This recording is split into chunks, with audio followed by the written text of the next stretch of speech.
directeur du port de pêche reviendra certainement sur l'objectif de la visite, puisque c'est lui en tant que directeur de cette structure qui avait sollicité le COUD pour venir visiter notre département de l'environnement et les actions qui sont en train d'être entreprises au niveau de ce département que le directeur Maguette Sène a créé récemment. Donc ce fut un plaisir pour nous de les recevoir en tant que structure nationale. Donc c'est deux structures nationales qui ont décidé de se rencontrer pour collaborer dans le domaine de l'environnement. Donc c'est nous qui sommes honorés parce qu'ils ont voulu venir apprendre auprès de nous, s'inspirer de notre expérience dans le domaine de l'environnement. Et ça a été un plaisir de les accueillir, de les guider et de partager avec eux notre expérience et nos réalisations. Donc c'était ça pour nous au niveau du COUD.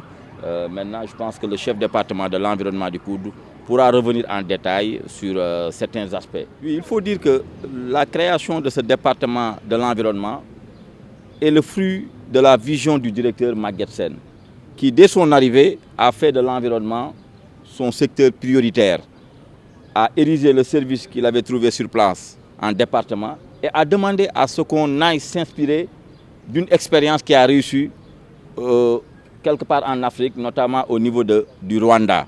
Donc il a dépêché une mission qu'il a conduite lui-même au Rwanda, à Kigali. Et c'est au retour de cette mission que nous avons eu à dérouler un certain nombre d'actions qui doit à terme nous conduire à avoir la certification ISO, c'est-à-dire la consécration la plus importante, la plus haute dans le domaine de l'environnement. Et nous avons déjà enclenché la procédure d'obtention de la certification ISO. Donc c'est une vision du directeur que nous sommes en train de dérouler et qui a eu à donner ses fruits parce que vous l'avez constaté, nos hôtes du port de pêche l'ont constaté, ici maintenant au Sénégal dans le domaine de l'environnement, que ce soit dans les réseaux sociaux ou que ce soit au niveau des médias, les gens se sont rendus compte que ce que nous avons réalisé mérite d'être suivi. Et c'est un plaisir pour nous que nos actions puissent essaimer un peu partout au niveau du pays et que d'autres structures nationales puissent s'en inspirer. Notre stratégie consiste d'abord à s'organiser. Nous avons un service qui s'occupe des espaces verts et un service qui s'occupe du cadre de vie et de l'entretien. Et chaque jour, nous avons un système de collecte qui va de l'intérieur des chambres d'étudiants en passant par les pavillons jusqu'aux cours et jardins.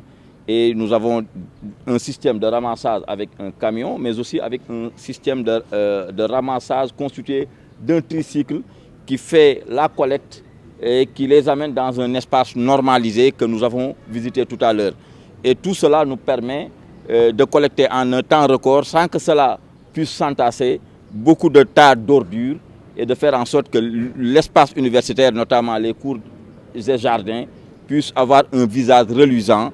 Et il faut dire que ce n'est pas une chose facile dans la mesure où nous avons une population d'étudiants quand même qui est estimée à environ entre 30 000 et 40 000 dans cette grande cité universitaire. Parce que ce n'est pas la seule cité que nous gérons, nous en avons 6 à Dakar.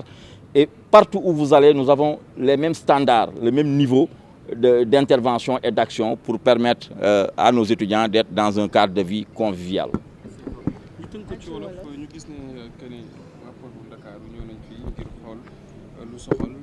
Ce matin, on est venu ici, c'est la brigade de l'environnement et du cadre de vie du port de pêche qui m'a accompagné pour venir s'enquérir de l'expérience du COUD en termes d'environnement et cadre de vie. Voilà, donc avant de venir, on a fait quand même une visite de reconnaissance des lieux pour voir un peu ce qui s'est passé en termes d'environnement et de cadre de vie, pour essayer maintenant aujourd'hui d'organiser la visite, venir apprendre un peu ce qu'ils ont fait ici. Il faut dire qu'au port, notre DG a une vision pour avoir un port vert. Alors on dit, au lieu d'aller à l'étranger apprendre, et ici sur Dakar, il y a quelqu'un qui l'a réussi, on va aller là-bas apprendre. Donc voilà l'objet de la visite ce matin qu'on a effectué avec M. Diagne, que je remercie vraiment parce que vraiment il a mis son temps. On a été très patient, on a visité toute la réalisation qu'ils ont fait. Et là, on va rentrer, essayer de mettre ça au niveau du port de pêche. Largement satisfait, vraiment. On n'a même pas besoin d'aller ailleurs. Comme je dis, on a appris. Parce que ça, c'est du concret. Hein. Moi qui vous parle, j'étais là comme étudiant. Donc j'avais ma chambre là au pavillon, au couloir d'air. Donc je connais un peu comment c'était l'environnement du coude. Donc je suis mieux placé pour savoir qu'il y a eu un bon qualitatif qui a été fait en laps de temps. Donc vraiment on est satisfait. Et là on va essayer maintenant avec eux, comme on veut qu'ils nous accompagnent pour qu'on puisse mettre ça en œuvre au niveau du port de pêche.